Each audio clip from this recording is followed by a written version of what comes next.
السلام علیکم ورحمۃ اللہ۔ جیسا کہ آپ جانتے ہیں میں ایک سرجن ہوں، اور مجھے اس بات پر بہت ہی عاجزانہ فخر ہے کہ جب میں بہاولپور میں آیا تو بہت سارے نئے پروسیجر یہاں میں نے انٹروڈیوس کروائے۔ تو میں یہاں بہت پاپولر تھا جب یہاں ایکٹیولی کام کرتا تھا، اور یہاں پروفیسر اور پرنسپل تھا۔ تو ہمارے ایک کالج کے میگزین کے لیے اسٹوڈنٹس ایک دفعہ مجھ سے انٹرویو لینے آئے، تو انہوں نے ایک سوال پوچھا، سر آپ نے یہ اتنی اچھی سرجری کہاں سے سیکھی؟ اچانک پتہ نہیں کیوں میرے ذہن میں اس کا جواب یہ آیا، میں نے کہا لتا منگیشکر سے۔ تو اسٹوڈنٹ بڑے حیران ہوئے، انہوں نے کہا یہ سر آپ نے کیا کہا، لتا منگیشکر تو سرجن نہیں ہے، آپ نے ان سے سرجری کیسے سیکھی؟ میں نے انہیں یہ کہا کہ کبھی آپ نے لتا منگیشکر کو گاتے ہوئے سنا ہے؟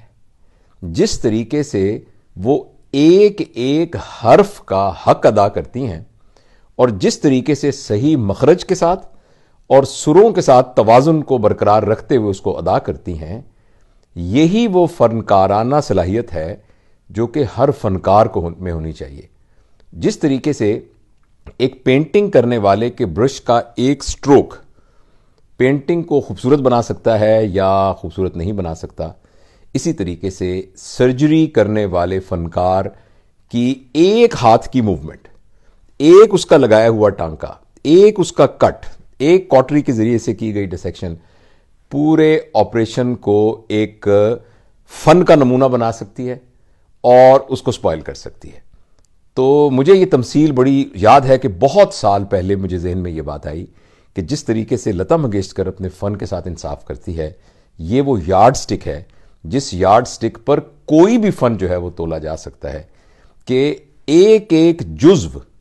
آپ کی پرفارمنس کا وہ بیسٹ آف ایبلٹی ہو، وہ میکسیمم ہو۔ اب آپ کبھی لتا منگیشکر کا گایا ہوا کوئی گانا سنیے گا تو آپ دیکھیں گے کہ اگر وہ چھوٹی ہے تو سننے میں بھی آپ کو وہ چھوٹی ہے نظر آئے گی، اور اگر وہ بڑی ہے تو وہ سننے میں بھی بڑی ہے ہوگی۔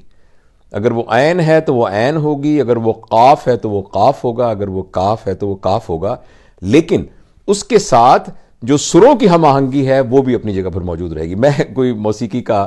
ایکسپرٹ نہیں ہوں، ایکسپرٹ کیا بالکل بھی کچھ بھی نہیں ہوں، اور اب کچھ عرصے سے تو خیر میں ایسے باقاعدگی سے سن بھی نہیں رہا، لیکن یہ وہ ایک بات ہے جو لتا منگیشکر کو ممتاز کرتی ہے۔ آج جن کا انتقال ہوا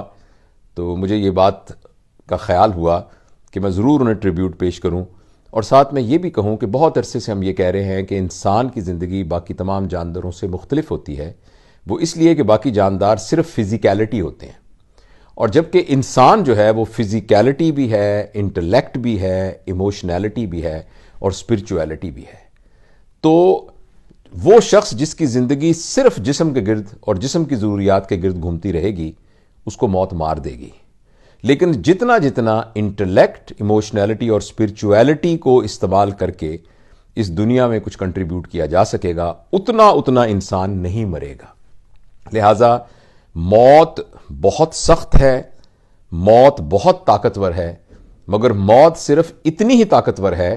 کہ 5 فٹ کچھ انچ کی لتا منگیشکر کو اس دنیا سے غائب کر دے، لیکن موت اتنی طاقتور نہیں ہے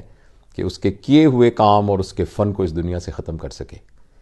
تو مجھے وہ مشہور شعر یاد آیا کہ اس پیالے میں زہر تھا ہی نہیں، ورنہ سکرات مر گیا ہوتا۔ تو اس لیے وہ لتا منگیشکر جو 5 فٹ کچھ انچ کی ایک خاتون تھیں، وہ تو مر گئی ہیں، لیکن وہ لتا منگیشکر جس نے لتا منگیشکر کو لتا منگیشکر بنایا ہے، وہ کبھی نہیں مرے گی۔